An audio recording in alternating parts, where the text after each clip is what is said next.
Chapter 11. In the morning, Eve, Emma, and Luke were chatting while waiting for their breakfast. During the siblings' talk, Eve heard the breaking news on the TV. Hey! Wait! There's breaking news! Eve shushes Emma and Luke. On the news it is said that, we are here to talk about the mysterious murders in the forest. There are 2 dead bodies found in the forest near the Starfall Street on Thursday night. Both of the girls were Marble Hills College, 19-year-old politics students Vanessa Becker and Jennifer Tate.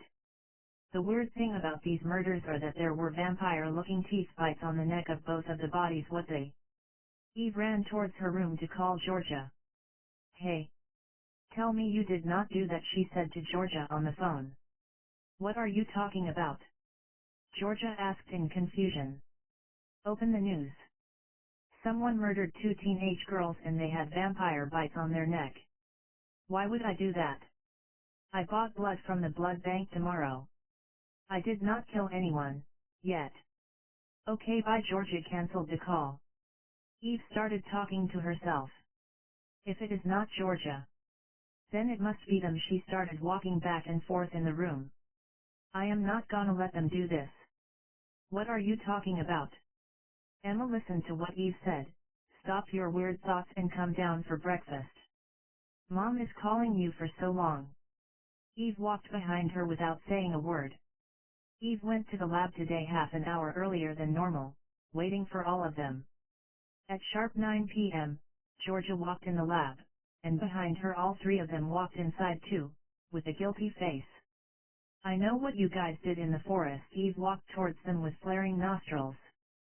I know that we did wrong, and I am sorry for that. We are sorry for that. But listen. Marcia apologized. We were in the situation that we are craving blood, and if at that moment we don't get the blood, we would have died. If you need blood, you should have gone to the blood bank or suck each other's blood. You don't need to kill someone for your thirst, Georgia said. I know you are right, but at that moment we cannot think. Try this. Martha gave Georgia the blood she collected last night from one of the bodies. Wow! That's awesome. Georgia stopped her sentence when she saw Eve getting angry. We are no longer working on this project. Eve walked outside the lab. They all looked at each other. They knew that Eve was not going to talk to them anymore. Chapter 12. Next day morning after eating breakfast, I got the message on her phone from, go watch the news. The police were investigating the girl's case. She went back to her room and opened the news on her phone. News anchor said, the police started investigation on the vampire bite murder case. It was a thought that there was a group of killers behind this murder who wants to make the murder look fictitious. The police got their hands on the CCTV footage of the night before the murder, and it was said that the murderers are 3 girls in a lab coat, came from somewhere near Starfall Street.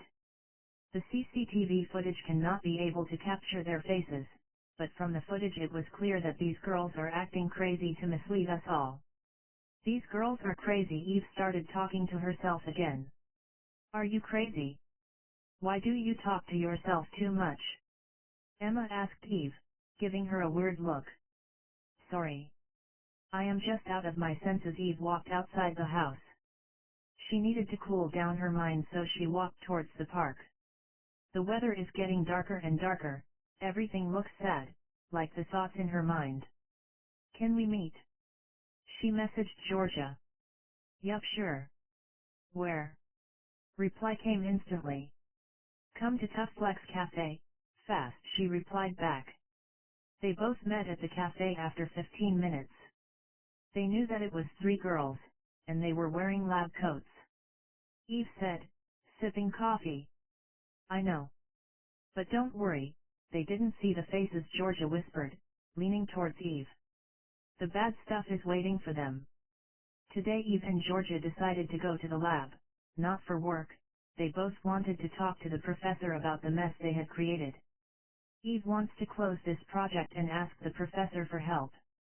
As they reached the lab they saw Professor Luther being investigated by the police. Oh shit! Georgia whispered. Let's go, Eve whispered back, stepping back towards the entrance. Hey you. Girls. The police officer shouts.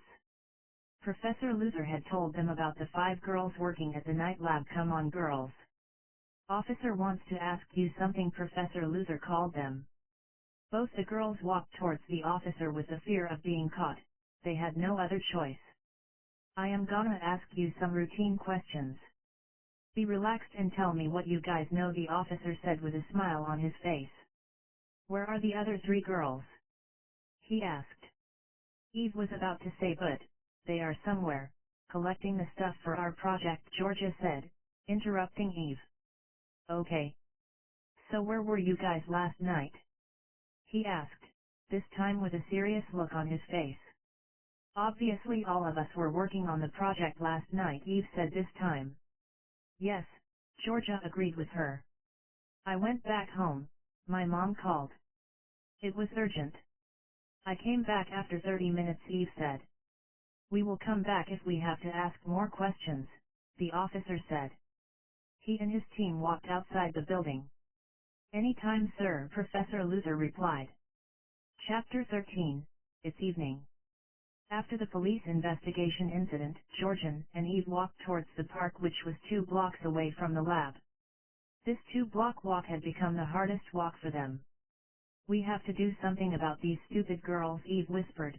She looked around to confirm that no one is listening. We have to stop them. Why are you worried? Police will catch them. We didn't do anything, Georgia said, loudly.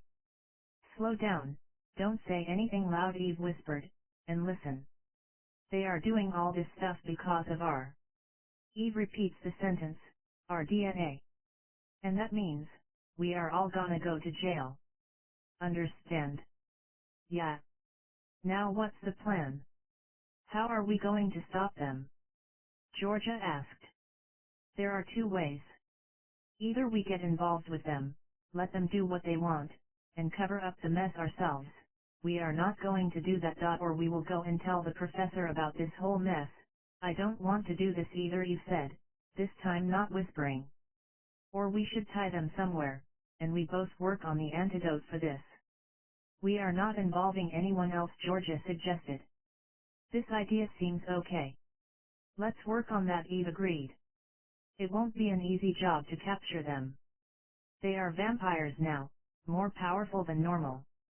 It is almost impossible to capture them. Georgia got scared. We are going to use our minds against their power. We somehow lure them in some kind to an area where their powers won't work. If they cannot use their powers, we are safe, Eve smiled. That's nice.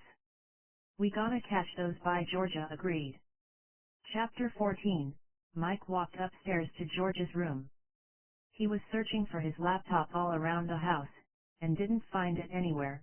Now he thinks that Georgia might have his laptop. He opens the door of her room. It's dark everywhere. He turned on the lights and walked towards the only side table in her room. It was there. His laptop lay on it. He grabbed it. He noticed that he hadn't seen Georgia, so he called her name, but did not get any reply back. Where is she? As he was walking towards the door, suddenly his eyes fell on the bed. He saw a shirt on the edge of the bed covered in blood. He for sure knew that this shirt belongs to Georgia, but where does this blood come from? Mike asked himself, confused. He tried to call Georgia again but got no answer. He walked outside her room and went back to his, and waited for her to get back home. He was waiting for about an hour and a half when Georgia came home, and as usual when she comes home, she was smiling. She walked towards her room and on her way she looked at Mike and said hi, with a smile. He didn't respond, he just walked inside his room. 20 minutes later, there was a knock at the door of Georgia's bedroom. She opened the door and saw Mike entered his room. He walked towards the bed and sat down. What happened? Is everything okay? Georgia asked. He didn't say anything but he looked at her as if asking her what happened to her. Mike. Are you serious, bro? You came to my room at this time. What happened? Do you want to tell me something, or you are just here to annoy me? She said as she put a chair by the bedside and sat down. First of all, Why is your room so dark? Are you doing some sort of ritual or? Mike stopped after the ritual part. I am just going to sleep. That's why my room is dark, Georgia inhaled. Georgia. Let's get a little serious about this. Did something happen? Did you hurt someone? Mike stood up from the bed. No. Why would I hurt anyone? This is just. Georgia paused for a moment. I bought blood from someone, to give it to someone who needs it. The blood pops out of the bag somehow, and the blood mark you saw on my shirt comes from there. Wow. What a story. Mike laughed. Do you think I am stupid? I know. You and your friends killed those girls, in the news. And now I am going to the police. No. It is not what you are thinking. Georgia paused again. Okay, I'll tell you the whole story, but you have to promise me not to tell anybody. Okay, I promise, Mike agreed. Chapter 15. Give me the formula for the DNA, Mike ordered her. Are you serious? Do you know what you are asking for? Georgia didn't agree. I am not going to get my brother's life in danger. I know very well what I am asking for, and if you don't do what I say, I will go to the police and tell them everything you told me. Mike blackmailed her, walking back and forth. Mike waited outside her room, without listening to what she was about to say. OSH. What I am gonna do now? Georgia is talking to herself. I cannot ask Eve for the formula. She won't give it to me. It's almost nighttime now, and after 30 minutes she had to go to the lab. She ran outside the house for the lab. Georgia hopes that she can find something in the lab from which she can satisfy her brother, but what? She didn't know, but she had to try for it. About 20 minutes of drive, she reached the lab. She had to find something quick before the other girls came and saw her doing weird stuff. She found no files in the lab, but on the table at the corner of the lab, she found a leftover DNA sample from the last experiment. She put the samples in her bag and started acting normal. The rest of the day was usual. They did the experiments, and every time it failed. Eve saw Georgia acting weird than normal, but now she had no more energy for this type of stuff, so she ignored everything. After the lab she walked straight towards her car and drove back home. On her way towards her bedroom, Georgia saw her brother waiting for him on the stairs. She didn't say anything to him, just handed him the DNA and walked towards her room. Mike. Inside his room, trying to figure out what to do with this DNA. He cannot ask Georgia because he knew she would be angry and won't tell him, or else she would be asleep now. Mike found no other way, so he finally decided to drink it, and he did, then he fell asleep. In the morning when he woke up, he thought that something weird had happened to her. He started hearing stuff. It was not the DNA, this was just his hallucination. He thought he had become a vampire. Mike started waking downstairs, and on his way downstairs he fainted, and this time there was no one home to pick him up. Mom and Dad are at the office and Georgia is in her room sleeping. When Georgia woke up and went downstairs, she saw no one home. Everyone is gone, even Mike went outside somewhere. For her, everyone was at work, but soon she saw her phone. There was a text message from Mike on WhatsApp. You cheat. That DNA didn't work and it hurt me. I fell down from the stairs.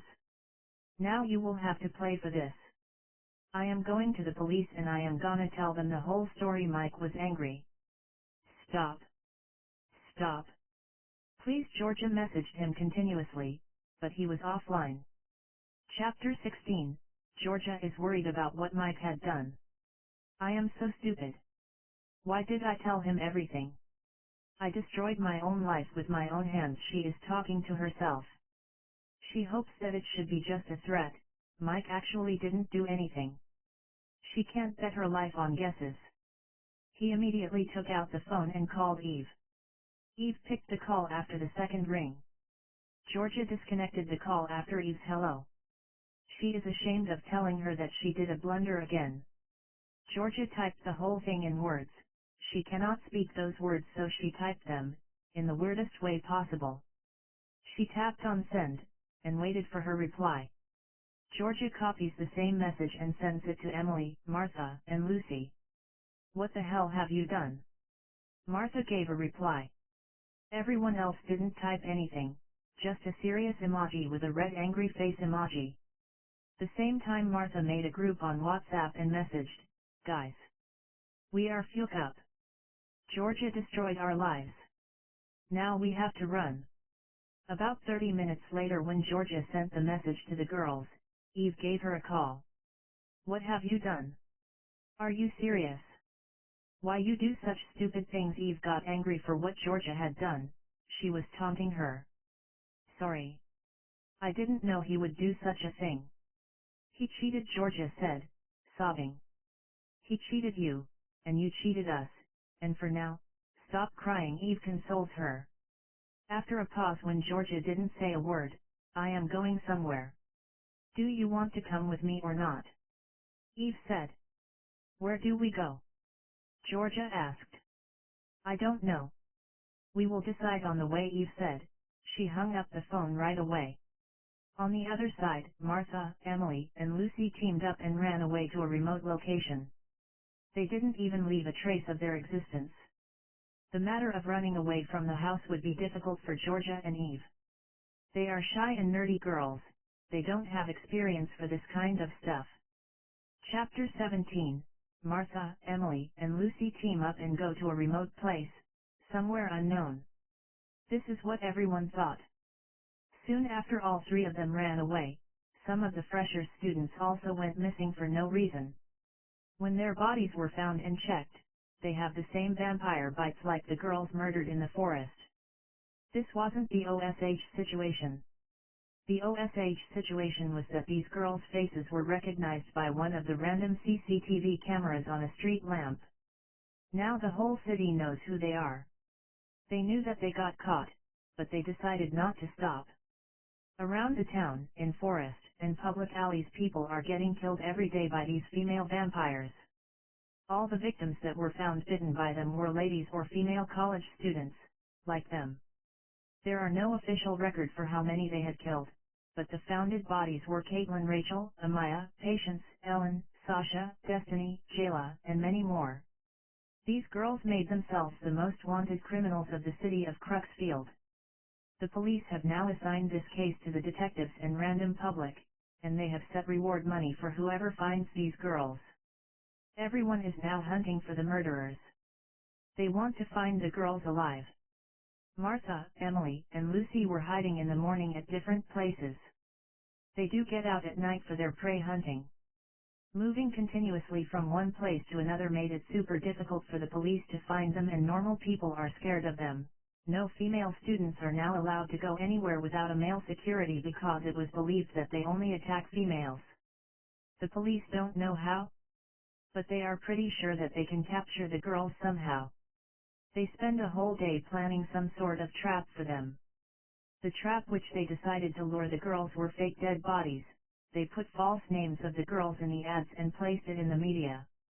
The plan worked very well. One night when Martha, Emily, and Lucy were sitting in a bar, wearing hoodies to hide their identities, Lucy saw murders on the news. "Hey! Look! Those are the murder put on us. We did not do that," Lucy called them. "There must be someone doing this stuff using our names." Martha looked towards the TV. "We have to go and stop this. We will find and kill them." "No. We are not going anywhere. I am sure it must be some kind of trap for us," Emily said, scared. "Or if it is real. If someone is doing crime under our names," Martha replied. Chapter 18. Eve and Georgia, on the other hand, live a normal and safe life, but Eve was secretly working on a project which no one knows other than herself. Eve and Georgia shift between odd and even days. On even days they live in Georgia's basement, and on odd days they live in Eve's basement. They both found out what the girls did. They were everywhere in the news. There are now two options for her at this moment. Option 1. Choose to come away from home like Martha, Emily, and Lucy did. Option 2. somehow find a cure for the mess started by her. After the series of thinking and confusion, Eve decided to choose option 2, because she does not want to leave them like this. For this purpose she was trying to reverse the DNA process to make an antidote for it. Eve does not know whether her formula works, or not. She only has Georgia left to try her new formula. If it works, they can go and find the other girls to use it on them. And if it does not work, it would create another chaos. Eve got herself ready to take the risk of testing this DNA. She talked to Georgia for this purpose and told her about the risk. At this point Eve is 50% sure about testing this DNA antidote on her best friend. For the final time Eve tried contacting Martha, Emily, and Lucy, but again it was the same results, all of their phones were disconnected. After listening about the antidote, Georgia got herself ready for taking the antidote, and without thinking about the risks. At this point she just wanted to be a normal girl, the vampire life was making her crazy. Give me the antidote, Eve. Georgia looked serious. Are you sure about that? Eve asked, holding the syringe. I am damn sure. Just give me the antidote, Georgia ordered her. Eve finally injected the antidote inside her best friend, hoping for the positive results. Nothing happened for about an hour of giving the antidote. Georgia knew that it would work like the DNA, but this time, the antidote is taking too long to even give a minor effect. After too long, about 1 hour and 40 minutes, Georgia started feeling weakness in her body. Eve saw her falling down on the floor. She got scared. Eve cannot think of anything at this moment. She picked up her phone and gave a call to the professor. Chapter 19, Hello. Professor. I need to tell you something important, Eve said, holding Georgia's head in her lap. What happened? Is everything okay? Professor asked. Can you come to the lab right now? Please. I need to show you something. Okay. Don't worry. I am at the lab right now. You can come to my office, Professor said, confused and worried. Eve lifted and carried Georgia to her car, and drove her to the lab. She was frightened about the condition of Georgia. Her mind was not working properly at this moment. In less than 15 minutes they both reached the lab and saw the professor standing outside the lab, waiting for them. Professor walked towards the car, saw Georgia motionless on the back seat. He picked her up and took her to the lab. Eve followed them. What happened to her? Professor asked. Eve repeated the whole story to the professor. What happened? Is she gonna get well? Eve asked, looking at the professor performing some kind of scan on Georgia. You made a big mistake. You changed her DNA. Now when you injected the antidote, her only DNA is integrating. Her life is gonna end soon, Professor said. Can we do anything to save her? Eve started crying. No. We cannot do anything, Professor replied with a sorrow. For Eve, everything ended right away. Chapter 20, Everything has ended for Eve. First her DNA formula failed and now antidote failed. She thinks that she is only one behind all the destruction. If she didn't start the project, nothing would have happened.